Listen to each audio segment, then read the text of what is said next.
Paano kung ang isang numero lamang na isinulat sa isang maliit na piraso ng papel at inilagay sa loob ng iyong wallet ay maaaring tahimik na magbago sa paraan ng pagpasok ng pera sa iyong buhay? Maaaring kakaiba itong pakinggan, ngunit libu-libong tao sa buong mundo ang naniniwala na ang simpleng gawaing ito ay maaaring makaakit ng hindi inaasahang mga oportunidad at swerte sa pananalapi. Sinasabi ng ilan na napansin nila ang maliliit ngunit nakakagulat na pagbabago kaagad matapos nila itong subukan. May iba naman na nagsasabing nakatulong ito sa kanila na mas mapansin ang mga oportunidad na dati nilang hindi pinapansin. Ngunit narito ang mahalagang bahagi, may isang tiyak na halaga na kailangan mong isulat, at may partikular na paraan kung paano ito ilalagay sa iyong wallet. Kung mali ang paggawa mo nito, maaaring hindi mangyari ang inaasahang epekto. Kaya manatili ka lang dahil maaaring ikagulat mo ang simpleng ritual na ito. Sa loob ng maraming siglo, naniniwala ang mga tao sa buong mundo na ang ilang mga simbolo, numero, at nakasulat na intensyon ay maaaring makaapekto sa enerhiya ng kasaganaan at pag-unlad. Sa maraming kultura, karaniwan na ang pagdadala ng mga lucky charm, makabuluhang numero, o maliliit na sulat sa loob ng wallet bilang paalala ng kayamanang nais nilang maakit sa kanilang buhay. Simple lamang ang ideya, kapag palagi mong dala ang isang nakasulat na intensyon, nananatiling nakatuon ang iyong isipan sa oportunidad, pag-unlad, at kamalayan sa pananalapi. Kamakailan lamang, isang kakaibang gawain ang naging usap-usapan online. Maraming tao ang nagsasabing ang pagsusulat ng isang tiyak na halaga ng pera sa isang maliit na piraso ng papel at paglalagay nito sa loob ng kanilang wallet ay maaaring magdala ng nakakagulat na resulta.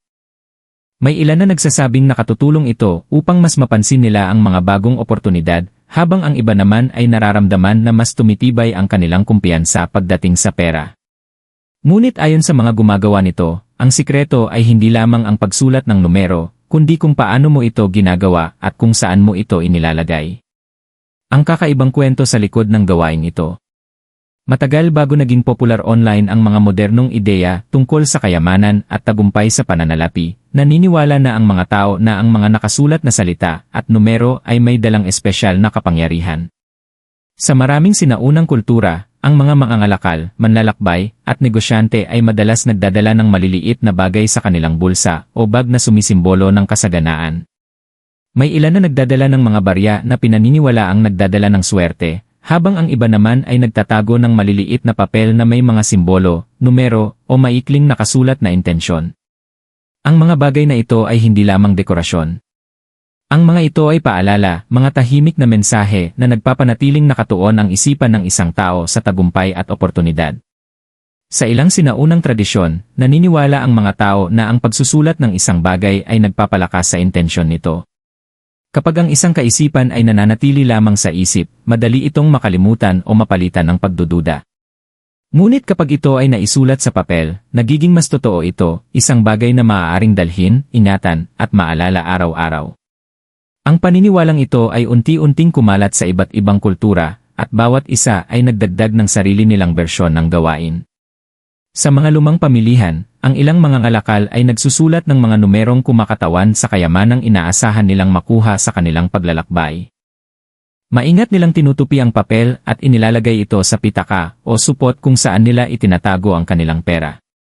Simple lamang ang ideya. Sa pamamagitan ng paglalagay ng nakasulat na numero malapit sa kanilang pera, palagi nilang pinapaalalahanan ang kanilang sarili tungkol sa kasaganahang nais nilang maakit. Habang lumilipas ang panahon, nagbago ang tradisyong ito. Sa mga makabagong taon, nang magsimulang pag-usapan ng mga tao ang mga konsepto tulad ng mindset, intensyon, at kamalayan sa pananalapi, muling nabigyan ng pansin ang simpleng gawain ito. Sa halip na mga simbolo o anting-anting, nagsimula ang mga tao na magsulat ng tiyak na halaga ng pera sa maliliit na piraso ng papel at ilagay ito sa loob ng kanilang mga wallet. Marami sa mga sumubok sa paraang ito ang nagsabing may kakaibang nangyari pagkatapos. May ilan na nagsabing bigla nilang napansin ang mga oportunidad na dati nilang hindi pinapansin. Ang iba naman ay nagsabi na nakatanggap sila ng hindi inaasahang tulong pinansyal, maliliit na bonus, o mga pagkakataong kumita ng dagdag na pera. Kahit na maliit lamang ang mga resulta sa simula, ginawa nitong mas maging mulat sila sa mga posibilidad sa paligid nila. Siyempre, hindi lahat ay naniniwala na ang papel mismo ay may mahiwagang kapangyarihan.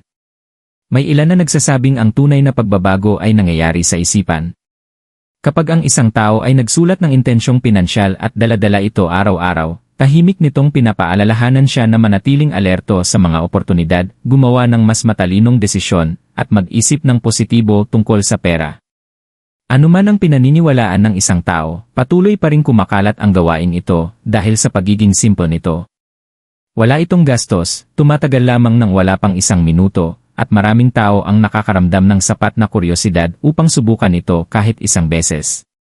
At dito na tayo dumadating sa pinaka-interesanteng bahagi ng ritual, ang tiyak na halagang pinaniniwalaan ng marami na dapat isulat sa papel. Ang halagang isinusulat ng mga tao sa papel. Ngayon ay dumating tayo sa bahagi na itinuturing ng marami na pinaka-nakakaintriga, ang tiyak na halagang isinusulat sa papel. Ayon sa mga taong nagsasagawa ng ritual na ito sa wallet, ang numerong pipiliin mo ay hindi basta-basta lamang. Naniniwala sila na ang halagang isusulat mo ay kumakatawan sa isang senyales, isang malinaw na intensyon tungkol sa antas ng kasaganahang nais mong imbitahan sa iyong buhay. Maraming sumusunod sa paraang ito ang nagrerekomenda na magsulat ng numerong may kahulugan para sa iyo, ngunit nananatiling kapanipaniwala. Ang ideya ay hindi ang magsulat ng napakalaking halagang tila imposible, kundi isang halagang sumisimbolo ng pag-unlad at oportunidad. Kapag ang numero ay pakiramdam mo ay maaabot, mas madaling tanggapin ito ng iyong isipan, at nananatili kang bukas sa mga pagkakataong maaaring makatulong upang makamit ito.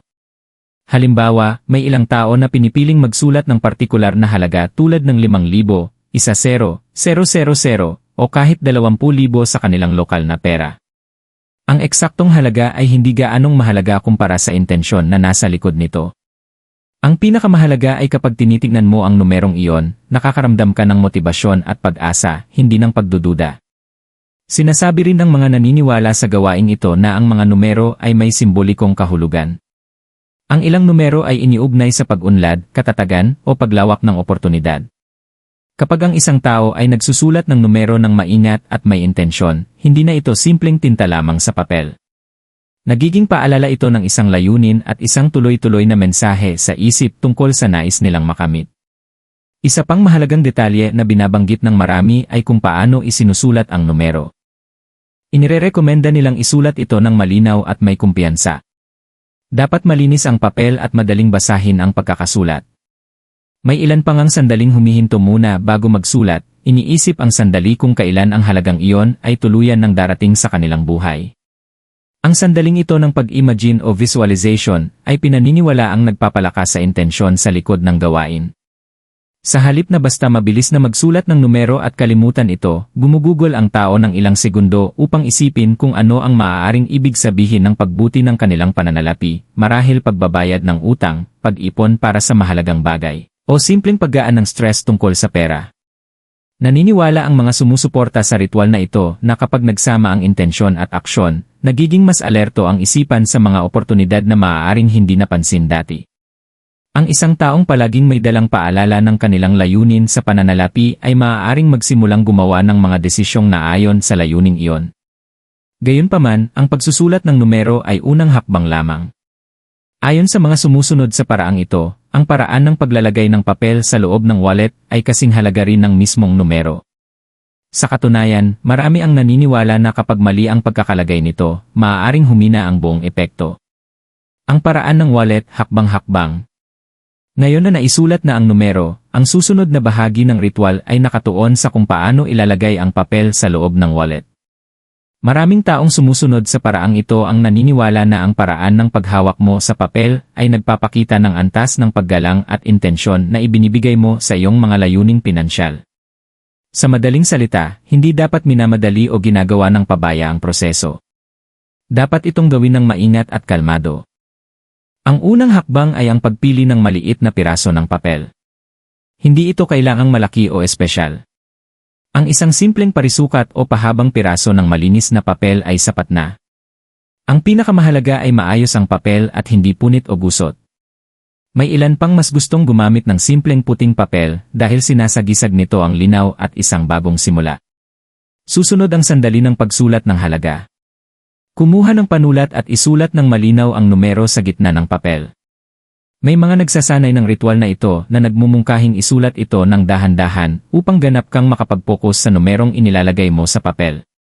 Habang nagsusulat ka, isipin ang pakiramdam ng pagbuti ng iyong kalagayang pinansyal na papasok sa iyong buhay. Ang maikling sandaling ito ng pagtutok ay tumutulong na iugnay ang nakasulat na numero sa iyong intensyon. Kapag naisulat na ang halaga, dapat maingat na tupiin ang papel. Maraming tao ang nagrerekomenda na tupiin ito ng 1 beses o 2 beses upang maging sapat ang liit nito at madaling magkasya sa loob ng wallet. Ang pagtitiklop ay dapat ding gawin ng maingat na parang may iniingatang mahalagang bagay. Sa maraming tradisyon, ang maayos na pagtitiklop ng papel ay sumisimbolo ng paggalang sa intensyong nakasulat dito. Pagkatapos maitupi ang papel, ang susunod na hakbang ay ang paglalagay nito sa loob ng wallet. Ayon sa mga nagsasagawa ng paraang ito, ang pinakamagandang lugar ay ang bahagi ng wallet kung saan karaniwang inilalagay ang pera. Maaaring ito ang kompartimento kung saan mo inilalagay ang cash o ang puwang kung saan nakaayos ang mahahalagang card. Ang ideya ay panatilihing malapit ang nakasulat na halaga sa lugar kung saan naroon na ang iyong enerhiyang pinansyal. Isa pang detalye na madalas banggitin ng mga tao ay hindi dapat basta-basta lamang ilagay ang papel kung saan maaari itong mahulog o masira. Dapat itong manatiling maayos at ligtas sa loob ng wallet, tahimik na naroon bilang patuloy na paalala ng iyong intensyon. Kapag nailagay na ang papel sa wallet, maraming naniniwala sa ritual na ito ang nagrerekomenda na iwanan ito roon sa loob ng isang tiyak na panahon. May nagsasabing sapat na ang ilang araw, habang ang iba naman ay pinipiling panatilihin ito sa loob ng ilang linggo. Sa panahong ito, dala lamang ng tao ang wallet tulad ng dati nang hindi palaging tinitingnan ang papel. Ang layunin ay hindi ang maging labis na abala rito, kundi hayaan ang nakasulat na intensyon na manatili sa likod ng pang-araw-araw na buhay. Sa tuwing bubuksan ang wallet, kahit hindi direktang makita ang papel, bahagyang napapaalalahanan ang isip tungkol sa layuning pinansyal na kinakatawan nito. Kapansin-pansin na maraming taong sumubok sa paraang ito ang nagsasabing ang pinakanakakagulat na bahagi ay hindi ang mismong gawain, kundi ang maliliit na pagbabagong napapansin nila pagkatapos nito. At dito tayo dadako sa mga kwentong madalas ibinabahagi ng mga tao matapos nilang subukan ang ritual ng wallet. Mga kwentong ibinabahagi ng mga tao matapos subukan ito. Isa sa mga dahilan kung bakit patuloy na kumakalat online ang simpleng ritual na ito sa wallet ay dahil sa mga kwentong ibinabahagi ng mga taong sumubok nito. Bagamat iba-iba ang karanasan ng bawat isa, maraming tao ang nagsasabing may mga kakaibang pangyayari na nagsimulang mangyari makalipas lamang ang ilang panahon matapos nilang ilagay ang nakasulat na halaga sa loob ng kanilang wallet. Ang mga kwentong ito ay hindi palaging tungkol sa biglaang pagyaman o dramatikong himala sa pananalapi. Sa halip, madalas nilang inilalarawan ang maliliit, ngunit makabuluhang pagbabago na nagbigay sa kanila ng pag-asa tungkol sa kanilang pinansyal na kinabukasan. Isang kwentong madalas ibinabahagi online ay mula sa isang batang empleyado sa opisina na nagpa siyang subukan ang paraang ito matapos itong marinig mula sa isang kaibigan. Noong panahong iyon, pakiramdam niya ay parang wala ng pagbabago sa kanyang trabaho at naniniwala siyang mananatiling pareho ang kanyang kita sa loob ng mahabang panahon. Dahil sa kuryosidad ngunit may halong pagdududa, nagsulat siya ng isang halaga sa maliit na piraso ng papel at inilagay ito sa loob ng kanyang wallet ayon sa eksaktong paraan na inilarawan. Sa loob ng ilang araw, tila walang nangyari. Nagpatuloy lamang ang kanyang pang-araw-araw na buhay at halos nakalimutan na niya na may papel pa palang nasa kanyang wallet. Ngunit makalipas ang halos 2 linggo, may hindi inaasahang nangyari. Inanunsyo ng kanyang manager na magsisimula ang kumpanya ng isang bagong proyekto at nangangailangan sila ng taong tutulong sa pamamahala nito. Dahil sa pagiging maaasahan niya sa nakaraan, siya ang inalok ng oportunidad. May kasama itong maliit na bonus at posibilidad ng promosyon sa hinaharap. Bagamat hindi ito malaking pagbabago sa pananalapi, iyon ang unang pagkakataon na naramdaman niyang may mga bagong oportunidad na unti-unting nagbubukas sa kanyang harapan. May isa pang kwento mula sa isang maliit na negosyante na nagsabing nakatulong ang gawain ito upang mabago ang paraan ng pagtingin niya sa kanyang pananalapi. Matapos niyang isulat ang numero at ilagay ito sa kanyang wallet, nagsimula siyang maging mas maingat sa kanyang mga gastusin at mga desisyon sa negosyo. Napansin niya ang maliliit na bahagi kung saan maaari siyang makatipid at mapahusay ang kanyang serbisyo. Sa paglipas ng panahon, ang mga maliliit na pagbabagong iyon ay unti-unting nagdagdag sa kanyang kita. Mayroon ding mga kwento mula sa mga taong nagsasabing ang ritual ay nakatulong lamang sa kanila na magkaroon ng mas positibong relasyon sa pera. Sa halip na palaging mag-alala tungkol sa mga problemang pinansyal, mas nakatuon sila sa paghahanap ng mga solusyon at oportunidad. Siyempre, mahalagang tandaan na ang mga kwentong ito ay mga personal na karanasan lamang. May mga taong tinitingnan ito bilang patunay na gumagana ang ritual, habang ang iba naman ay naniniwala na ang tunay na benepisyo ay nagmumula sa pagbabago ng mindset na nalilikha nito. Kapag ang isang tao ay araw-araw na nakatuon sa isang layunin, kahit sa banayad na paraan lamang, ang kanyang mga kilos at desisyon ay maaaring magsimulang umayon sa layuning iyon. Gayunpaman, ang mga taong sumusunod sa paraang ito ay madalas ding nagbababala na may ilang mga pagkakamali na maaaring magpahina sa epekto ng ritual. At nakakagulat, marami ang gumagawa ng mga pagkakamaling ito nang hindi man lamang nila napapansin. Mga pagkakamaling maaaring makasira sa proseso. Bagamat tila napakasimple ng ritual sa wallet, maraming taong sumusunod dito ang naniniwala na may ilang pagkakamali na maaaring magpahina sa epekto nito. Karaniwan, ang mga pagkakamaling ito ay maliliit at hindi sinasadya, ngunit ayon sa mga naniniwala sa paraang ito, maaari nitong mabawasan ang lakas ng intensyon sa likod ng gawain. Isa sa mga karaniwang pagkakamali ay ang mabilisang pagsusulat ng numero nang hindi ito pinag-iisipan ng mabuti. May ilang tao na basta na lamang kumukuha ng papel, nagsusulat ng halaga ng nagmamadali, at inilalagay ito sa kanilang wallet nang hindi iniisip ang kahulugan nito. Sinasabi ng mga sumusuporta sa ritual na mas nagiging epektibo ang proseso kapag ang isang tao ay sandaling naglalaan ng oras upang pag-isipan kung ano ang kinakatawan ng numerong iyon at kung paano nito maaaring mapabuti ang kanyang buhay. Isa pang pagkakamali ay ang palaging pagtingin sa papel matapos itong ilagay sa wallet. Natural lamang ang pagiging mausisa, ngunit ang paulit-ulit na paglabas ng papel at pagtingin dito ay maaaring magdulot ng pakiramdam ng pagkainip o pagdududa.